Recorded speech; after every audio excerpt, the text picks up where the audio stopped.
एक गांव में सूरज नाम का एक लड़का था। वो लोग बहुत ही गरीब थे और सूरज के माँ बाप दोनों ही काम पर जाते थे। उनका घर बहुत ही तंगी से गुजरता था, लेकिन फिर भी सूरज के माँ बाप बहुत मेहनत करके सूरज को स्कूल में पढ़ाया करते थे। सूरज हर दिन अपने खाने के डिब्बे में सिर्फ दही ले जाया करता था, पर उसके सारे दोस्त बहुत ही स्वादिष्ट खाना लेकर आते थे। मेरे सारे दोस्त कितना स्वादिष्ट खाना लाते हैं, उनकी तरफ देखकर ही मेरे मुंह में पानी आ जाता है। लेकिन मैं तो हर दिन यही खाना खाता हूँ, पर क्या करें, मेरे लिए यही बहुत बड़ी बात है कि मैं स्कूल में पढ़ाई करता हूँ। वो देखो, सूरज आज भी वही दही वाला खाना ही लाया है। तुम में से कोई भी अपना खाना उस सूरज को मत देना। चलो हम कहीं और बैठकर खाते हैं। वो सारी बातें सुनकर सूरज को बहुत तकलीफ हुई, पर वो कुछ नहीं कर सकता था। इसीलिए वहां से चुपचाप अपना खाना खाकर चला गया। हर दिन रात को सोने से पहले स्वादिष्ट खाने के बारे में ही सोचता रहता था। मेरे दोस्त हर दिन बहुत ही स्वादिष्ट खाना खाते हैं और मैं वही दही चावल। पता नहीं मैं कब उनके जितना स्वादिष्ट खाना खाऊंगा। मैं तो जानता भी नहीं हूँ कि उसका स्वाद कैसे होता है। हे भगवान, मुझे भी स्वादिष्ट खाना खाना है। क्या मेरी ये इच्छा पूरी करेंगे? ये कहता हुआ सूरज सो जाता है। फिर दूसरे दिन सुबह को हर दिन की तरह खाने के डिब्बे में दही और चावल लेकर स्कूल के लिए निकलता है। फिर उसके दोस्त भी उसे रास्ते में मिल जाते हैं और सब मिलकर जा रहे थे। स्कूल के करीब एक बूढ़ी औरत एक पेड़ के नीचे खड़ी हुई थी। सारे बच्चों को देखकर वो बूढ़ी औरत ने उन बच्चों से कहा, रुको बच्चों, क्या तुम में से कोई मेरी सहायता करेगा? मुझे खाना खाए बहुत दिन हो गए हैं और मैं बहुत ही भूखी हूँ।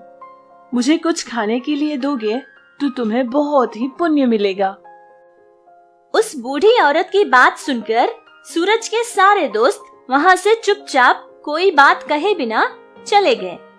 पर सूरज को उस बूढ़ी औरत पर बहुत तरस आ गया और अपना खाने का डिब्बा निकालकर उस बुढ़िया को दे देता है और उससे कहता है, ये लो नानी, मेरे खाने का डब्बा ले लो।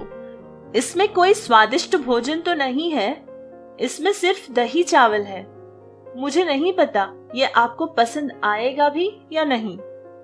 खाने का डिब्बा देते ही वो बूढ़ी औरत एक देवता बन जाती है और फिर सूरज से कहती है, तुम बहुत अच्छे हो।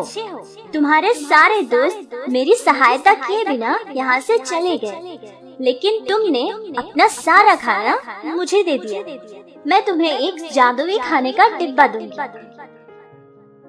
ये लो, आज से तुम अपना मनपसंद भोजन कर सकते हो। सूरज को वो डिब्बा देकर वो देवता वहाँ से गायब हो जाती है। सूरज को ये सब एक सपना लग रहा था। फिर वो उस डिब्बे को लेकर स्कूल चला जाता है और अपनी जगह पर बैठ जाता है। सूरज का सारा ध्यान उस खाने के डिब्बे पर ही था। यही सोच रहा था कि कब घंटी बजेगी और वो कब बहुत ज्यादा स्वादिष्ट खाना खाएगा। कुछ देर बाद सब लोग खाना खाने के लिए बैठते हैं और सूरज भी अपना जादुई खाने का डिब्बा लेकर खोलता है और देखता है कि उसमें बहुत ही स्वादिष्ट खाना था।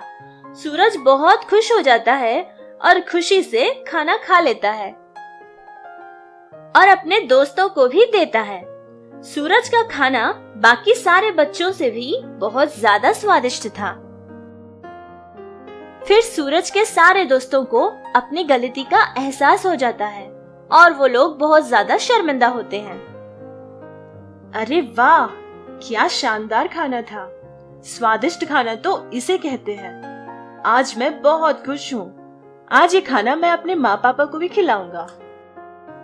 सूरज स्कूल के खत्म होने के बाद सीधे अपने घर जाता है। थोड़ी देर बाद सूरज के माँ बाप भी घर पहुंच जाते हैं और वो बहुत ही थके हुए थे।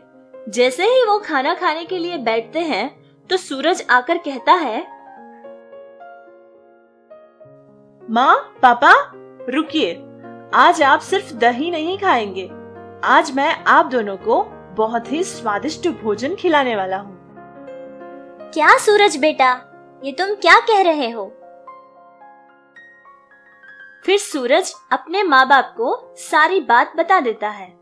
उसके माँ बाप बहुत ही हैरान हो जाते हैं। फिर सूरज अपना जादुई खाने का डिब्बा खोलकर अपने माँ बाप को बहुत ही स्वादिष्ट खाना खिलाता है और वो दोनों बहुत ही खुश होकर खाना खा लेते हैं। सूरज उस रात को सोने से पहले उस देवता को याद करके कहने लगा, आज अगर हम हमारे घर में इतने खुश हैं तो ये सब तुम्हारी ही दया है माँ। मैं और मेरे माँ पापा आज बहुत ही अच्छा खाना खाए थे। तुम्हारा मुझ पे किया हुआ ये एहसान मैं अपनी जिंदगी में कभी नहीं भूलूंगा। और उस दिन रात को सूरज बहुत ही आराम से सो जाता है। फिर उस दिन से सूरज और उसके घर वालों को खाने के विषय में कभी कोई कमी ही नहीं हुई। तो बच्चों, हमें भी सूरज की तरह भूखे इंसान को खाना खिलाना चाहिए। उसके बदले में चाहे वो हमारी कोई मदद करे या ना करे, उनकी दुआ और आशीर्वाद हमें मिल ही जाता है। अन्नदाता सुखी भवा।